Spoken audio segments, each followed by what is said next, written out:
पाकिस्तान में हिंदू बच्चों को किडनैप कर जबरन कबूल करवाया जाता है इस्लाम। डर में कटता है जीवन। सीएए के तहत नागरिकता पाने वालों ने सुनाई आप बीती, कहा पीएम मोदी ने दी नई जिंदगी। इस खबर को हम आपके सामने इसलिए प्रस्तुत नहीं कर रहे हैं कि पाकिस्तान में हिंदुओं के साथ क्या होता है, या फिर हम इसलिए भी नहीं प्रस्तुत कर रहे हैं कि मोदी जी की ये जो विस्थापित लोग हैं ये प्रशंसा कर रहे हैं। इस खबर को हम आपके सामने इसलिए प्रस्तुत कर रहे हैं कि यदि भारत के हिंदू अब भी नहीं जागे, नहीं समझे, तो हो सकता है आने वाले समय में जो खबरें, जिस प्रकार की खबरें पाकिस्तान से आती हैं, बांग्लादेश से आती हैं, उस प्रकार की खबरें भारत में भी तैयार हों। आखिर क्यों नहीं हो सकता ऐसा? जब विभाजन हुआ था तब पाकिस्तान में भी तो बहुत सारे हिंदू थे, तब बांग्लादेश में भी तो बहुत सारे हिंदू थे। आखिर वो कहाँ गए? क्या धरती निकल गई या आसमान खा गया? हुआ उन सब के साथ वही।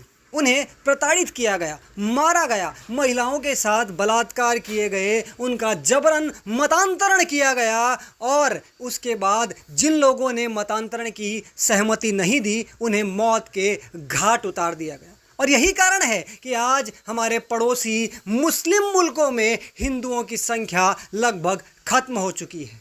अब जो लोग कहते हैं कि क्या फ़र्क पड़ जाएगा यदि भारत में गजवाए हिंद हो जाएगा, क्या फ़र्क पड़ जाएगा यदि भारत में शरिया लागू होगा, भारत एक इस्लामिक मुल्क बन जाएगा। सोचिए, इन खबरों से सोचिए, पाकिस्तान और बांग्लादेश की हालत देखकर आप खुद सोचिए। ये बताने की आवश्यकता नहीं है, ये देश के हिंदुओं के लिए एक बहुत बड़ा संदेश है। उन्हें समझना होगा, यदि वो चाहते हैं कि वो खुद सुखी रहें, उनकी आने वाली पीढ़ियां सुखी रहें, सुख चैन से अपने देश भारत में जीवन बिता सकें, अच्छा जीवन बिता सकें, तो उन्हें विचार करना होगा। और हमारे हिसाब से इसका बहुत ही सीधा सा, आसान सा वर्तमान समाधान जो दिखता है वो बस एक ही है, वो है अब की बार 400 पार।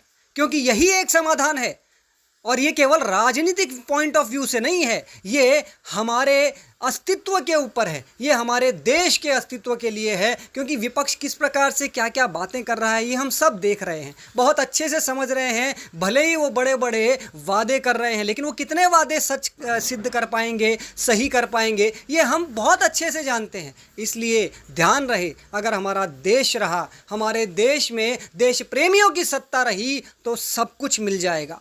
और यदि देश प्रेमियों की सत्ता गई तो जो कुछ है वो भी छिन जाएगा, और अपने जीवन के लिए भी हम तरसते हुए पाए जाएंगे, हमारे आने वाली पीढ़ियां तरसती हुई पाई जाएंगी। इसलिए निर्णय आपको लेना है, घरों से निकलना है कि नहीं वो आपको सोचना है। गर्मी ज़्यादा लग रही है या बारिश हो रही है या लाइन ज़्यादा लगी हुई है, समय नहीं है, ये सब चीज़ें अगर सोचते हुए आप रुक जाएंगे तो हो सकता है आने वाले समय में आपको जो समस्याएं देखनी पड़े, जो परेशानियां सहनी पड़े, उसके लिए आप खुद अपने आप को क्षमा ना कर पाएं। इसलिए घरों से निकलें। अब केवल 2 या 3 चरण शेष हैं चुनाव के।